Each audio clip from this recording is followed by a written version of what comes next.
A billionaire nearly took a sip of poison until a little black boy, who wasn't even supposed to be there, shouted, "Sir, she put something in your juice." What he said next changed everything. Support us by 1 subscribe, like, and share 4. More with activating the notification bell.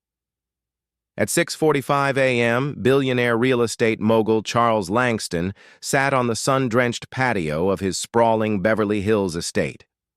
Birds chirped. His private chef prepped breakfast. The table was set with imported linens and sparkling glassware. His favorite part of the morning? A tall glass of freshly squeezed orange juice. Charles had built his empire from the ground up. From sleeping in his car at 21 to owning skyscrapers by 40, he was now 52 and semi-retired.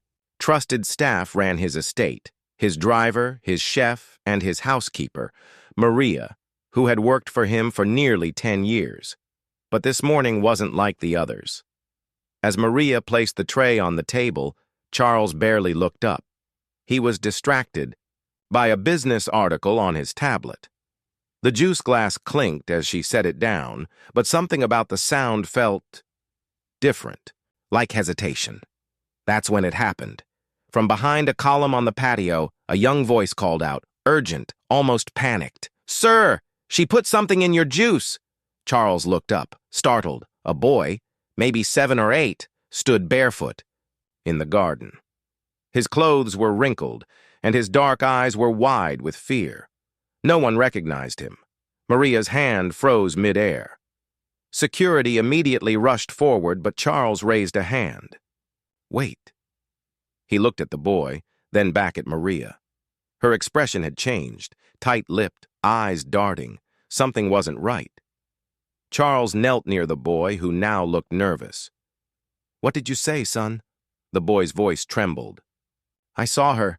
She put something from a little brown bottle into your juice. She didn't see me. I was just hiding." "Hiding?" Charles asked gently. "Why?" "I don't live here," the boy whispered. "I ran away from over there." He pointed toward the dense line of hedges separating Charles's estate from the abandoned house next door. Security looked at each other, confused. That house had been empty for years. Maria suddenly interrupted. "This is crazy, Mr. Langston." "He's a trespasser. Probably some homeless kid making up stories." But Charles wasn't convinced. Maria's voice lacked its usual calm. He turned to his head of security. "Bring the chef. Get this juice tested, and keep Maria in the house." Maria's face dropped. "Sir, I would never—" But Charles held up a hand. "Let's not assume anything. If there's nothing to hide, the tests will prove it." 3 hours later, the results were in. The glass of orange juice contained a slow-acting sedative, something that could have induced unconsciousness in under 15 minutes. Enough to mimic a natural fainting spell, enough to fake a fall, enough to disappear someone quietly. Maria confessed under pressure. She'd been offered money to do it. A shady man, said to be a private investigator, approached her 3 weeks prior, promised her $200,000 if she could just make Mr. Langston disappear temporarily. She didn't know all the details, just that Charles was being targeted by a group of foreign investors he'd recently backed out of a massive property deal with. Her voice cracked. "I didn't mean to hurt you. I just thought I could make it look like an accident. Let them take you while you were unconscious. No blood, no questions." Maria was arrested that same afternoon, but Charles couldn't stop thinking about the boy. Where had he come from? How had he seen it? And why had he spoken up? Back at the estate, Charles sat with the boy in his private study. "What's your name, kid?" The boy hesitated. "Tay." "You live in the abandoned house next door?" "I did. For a little while. With my mom. She got sick and she's gone now." Charles leaned in. "You've been alone?" Tay nodded. "Why did you warn me, Tay? You didn't have to." The boy shrugged. "I don't know. You looked nice. And she looked scary. I thought it was the right thing." Charles sat in silence for a moment, moved. You saved my life. Tay blinked, unsure how to respond. Charles called his lawyer, his assistant, and his security chief.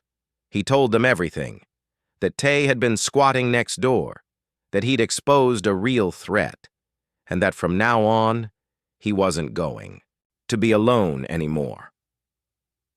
That evening, Charles made a public statement, not about Maria's betrayal, but about the bravery of an unknown child.